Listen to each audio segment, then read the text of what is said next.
Hey, welcome to today's podcast episode. I am your host, Abraham Emas. For those of us joining us for the first time, for our new listeners, I say a big welcome to you all. This is Abraham's Ideas Podcast.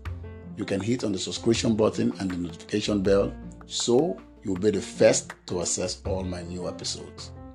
We are still on the financial management series, and in my previous episode, I discussed about budgeting and how budgeting can help individuals and families achieve their financial goals. And in today's episode, I will talk on the types of budgets.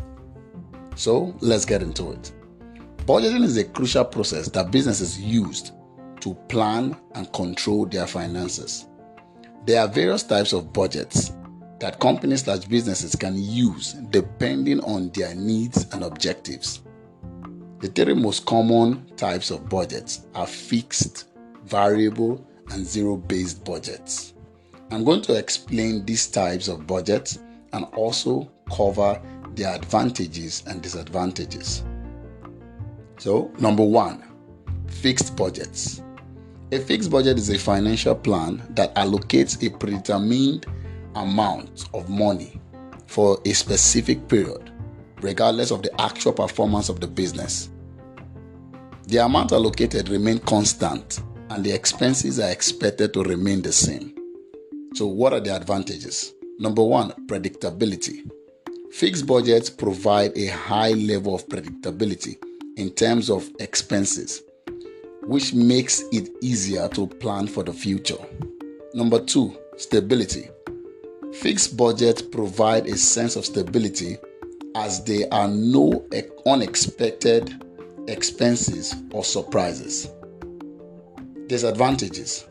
Number one, inflexibility.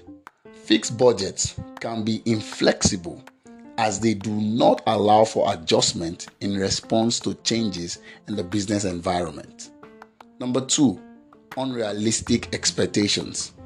Fixed budgets may set unrealistic expectations as they assume that the business will perform consistently throughout the budget period. Next type of budget. Number two, variable budgets. A variable budget is a financial plan that adjusts expenses based on the actual performance of the business. The amount allocated for each expense item varies based on the level of activity or sales. Advantages. Number one, flexibility. Variable budgets are flexible as they allow for adjustments based on the actual performance of the business. Number two, realistic expectations. Variable budgets set realistic expectations as they take into account the actual performance of the business. Disadvantages. Number one, uncertainty. Variable budget can create uncertainty as it is difficult to predict how much will be spent on each expense item. Number two, time consuming. Variable budget requires regular monitoring and adjustment, which can be time consuming. The next type of budget. Number three, zero-based budget. A zero-based budget is a financial plan that starts from scratch each period. Each expense item is evaluated and justified based on its necessity and contribution to the company's goal. Advantages. Number one, cost savings. Zero-based budgets can lead to cost savings as unnecessary expenses are eliminated. Number two, alignment with goals.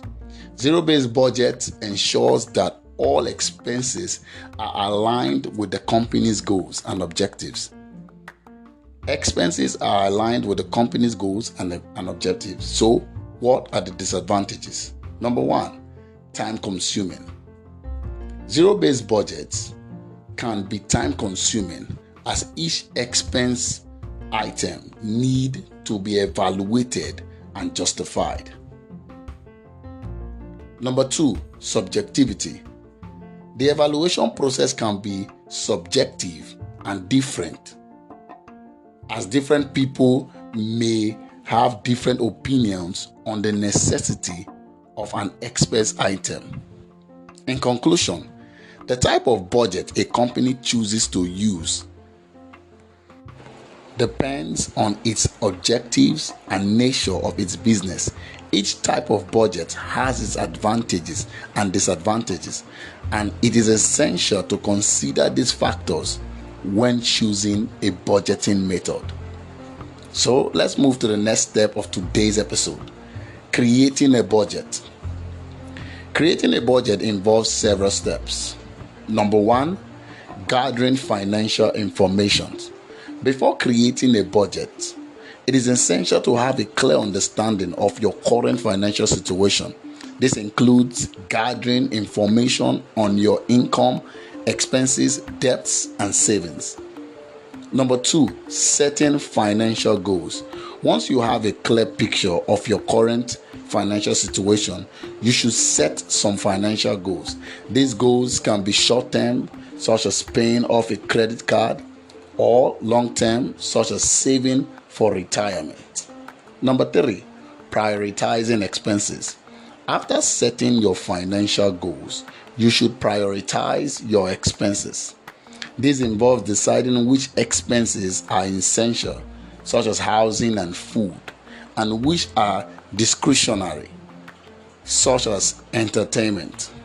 Number four, creating a budget. Based on your financial information, goals, and priorities, you should create a budget.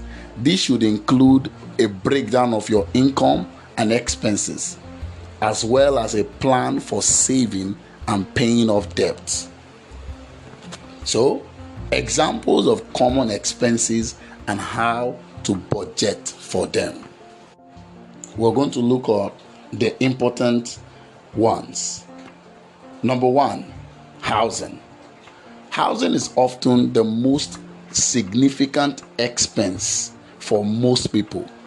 When budgeting for housing, it is important to consider rent or mortgage payments, property taxes, insurance, utilities, and maintenance costs. Ideally, your housing expenses should not exceed 30% of your income. Number two, transportation. Transportation expenses include car payments, insurance, fuel, and maintenance costs. When budgeting for transportation, it is important to consider how much you drive, the cost of your public transportation, and any other expenses, such as parking fees. Transportation expenses should ideally not exceed 10% of your income. Number three, food. Food is another essential expense, and it is important to budget for both groceries and eating out. When budgeting for food, it is helpful to plan meals ahead of time. Make a grocery list and avoid eating out excessively. Ideally, your food expenses should not exceed 15% of your income. Number four, entertainment. Entertainment expenses include activities such as movies, concerts, and dining out. While these expenses are discretionary, it's still important to budget for them. To keep entertainment expenses under control, consider looking for free or low-cost activities, limiting dining out to special occasions, and using coupons or discounts. Entertainment expenses should ideally not exceed 5% of your income. What I'm saying is that you should make use of this, because many spend too much on entertainment. By making use of this budget plan, you'll increase your financial status. And remember, the higher your income, the higher the 5%. In conclusion, by following these steps and budgeting for common expenses, you can gain better control of your finances and work towards achieving your financial goals. So this is the end of today's episode. If you haven't subscribed yet, you can hit on the subscription button. Please do so, and you'll be the first to access all my new episodes. In my next episode, I will discuss about sticking to a budget and also provide tips for staying on track with a budget. Thanks for listening. I'll see you in the next episode.